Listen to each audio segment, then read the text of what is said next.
नमस्कार, आपका हार्दिक स्वागत करते हैं। कैसा है नर्क? जानिए नर्क की 18 बातें। शरीर त्यागने के बाद आत्मा आखिर कहाँ चली जाती है, यह कोई नहीं जानता, क्योंकि जो शरीर त्याग करके चला जाता है वह कहाँ जा रहा है उसे देखने के लिए जीवित व्यक्ति नहीं जा सकता है। इसलिए मनुष्य की मृत्यु के बाद आत्मा के आगे का सफर रहस्यों से भरा है। पुराणों के अनुसार आत्मा शरीर त्यागने के बाद उस शरीर के कर्मों के अनुसार स्वर्ग या नर्क में जाकर अपने कर्मों का फल प्राप्त करता है। हिंदू धर्म की तरह अन्य धर्मों में भी कुछ इसी तरह की बात की जाती है। इस्लाम में भी बताया गया है कि बुरे कर्म करने वाले की आत्मा दोजख में जाती है और अच्छे कर्म करने वाली की आत्मा को जन्नत नसीब होता है। स्वर्ग और नर्क कैसा है और किस कर्म से व्यक्ति को नर्क या स्वर्ग में स्थान मिलता है, इसके विषय में हिंदू धर्म कठोपनिषद और गरुड़ पुराण का हवाला देता है। गरुड़ पुराण के विषय में कहा जाता है कि यह भगवान विष्णु द्वारा पक्षीराज गरुड़ को सुनाया गया संवाद है, जिसमें स्वर्ग, नर्क, मृत्यु, यमलोक और मृत्यु के बाद की स्थितियों का उल्लेख किया गया है। पक्षीराज गरुड़ को यममार्ग और नर्क के बारे में बताते हुए भगवान विष्णु गरुड़ पुराण में कहते हैं कि नर्क की कुल संख्या 84 लाख है। 84 लाख नर्क में 21 प्रमुख नर्क हैं, जो तामिस्र, लोशंकु, महारौरव, शलमली, रौरव, कुडमल, कालसूत्र, पूतिमृत्तिक, संघात, लोहितोद, सविश, संप्रतापन, महानिरय, काकोल, संजीवन, महापथ, अविचि, अंधतामिस्र, कुंभीपाक, संप्रतापन और तपन नाम से जाने जाते हैं। भगवान कहते हैं कि इन नरकों में धर्म से विमुख पापी मनुष्य आते हैं और अपने कर्म के अनुसार युगों तक नर्क भोगते हैं। इन नरकों में कई यमदूत रहते हैं जो पापी मनुष्यों को तरह तरह की यातनाएं और कष्ट देते हैं। गरुड़ पुराण के अनुसार किसी भी प्राणी को नर्क में भेजने से पहले यमराज और मनुष्यों के कर्मों का लेखा जोखा रखने वाले अधिकारी चित्रगुप्त प्राणी को उसके सारे कर्मों को बताते हैं और प्राणी के पाप और पुण्य फैसला उसी प्रकार सुनाते हैं जिस प्रकार अदालत में अपराधी को न्यायाधीश दंड सुनाते हैं।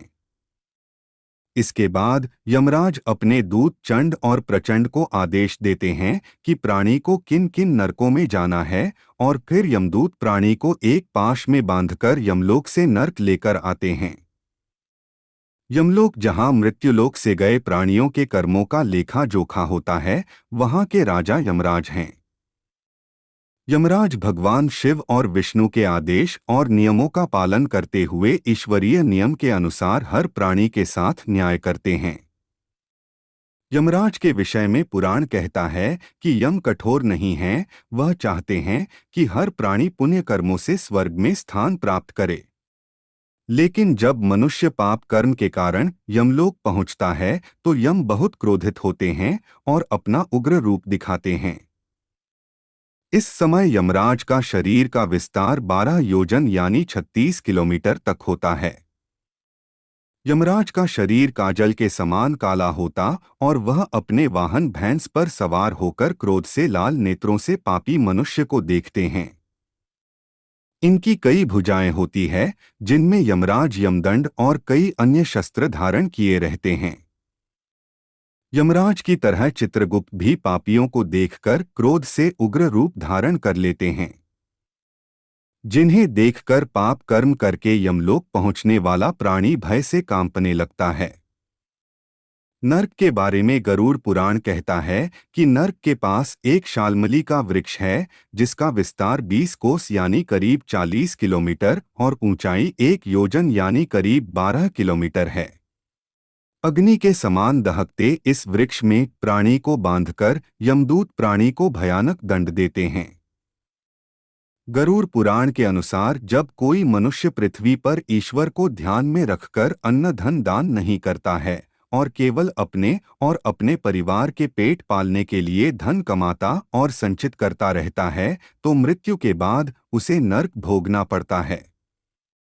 काम भाव में डूबे स्त्री पुरुष जब ऋतुकाल में और अन्य पुण्य तिथियों के अवसर पर भी कामांध होकर यौन क्रिया करते हैं या परपुरुष या स्त्री से संसर्ग करते हैं तो उन्हें नर्क में जाकर अपने पाप कर्मों का दंड भोगना पड़ता है।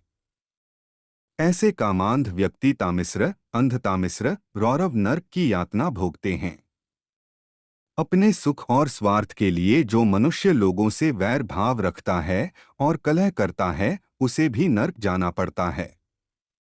पृथ्वी पर वैर भाव के कारण सबसे अलग थलग रहने वाला पापी मनुष्य परलोक में भी सबसे अलग ही रहता है, जहां उसे यातना से बचाने वाला कोई नहीं होता है। जो व्यक्ति कांटों से या कील पत्थर से रास्ता बंद करते हैं उन्हें भी नर्क में जाना पड़ता है। चोरी करके आजीविका चलाने वाला, कूप, तालाब, बावली, मंदिर और लोगों के घरों को नष्ट करने वाले प्राणी को एक एक करके कई नरकों में जाकर कष्ट भोगना पड़ता है। इस तरह कई ऐसे कर्म बताए गए हैं जिनसे प्राणी नर्क पहुंचता है। कुछ मान्यताएं ऐसी है कि कौए यम के दूत होते हैं जो धरती के प्राणियों की खबर यमराज तक पहुंचाते हैं। लेकिन गरुड़ पुराण इस तरह की बात को स्वीकार नहीं करता। इस पुराण के अनुसार ब्रह्मा जी के एक पुत्र हैं श्रवण और इनकी पत्नी का नाम है श्रवणी। ये दोनों यमराज के गुप्तचर हैं। श्रवण पुरुषों के कर्मों को देखते हैं और श्रवणी महिलाओं पर नजर रखती हैं। इन दोनों के पास ऐसी शक्ति है कि यह कहीं से भी किसी मनुष्य के कर्मों को देख सकते हैं और सुन सकते हैं। यही सारी सूचनाएं यमराज और चित्रगुप्त तक पहुंचाते हैं। श्रवण और श्रवणी द्वारा पहुंचाई गई खबरों की साक्षी यानी गवाही के लिए चंद्रमा, सूर्य, नक्षत्र, संध्या, जल, अंतरात्मा, मन और दिन रात उपस्थित होते हैं। इस तरह यमराज की नजर हर पल हर प्राणी पर रहती है और कर्मों के अनुसार प्राणी स्वर्ग और नर्क में भेजे जाते हैं। धन्यवाद। जय श्री कृष्णा।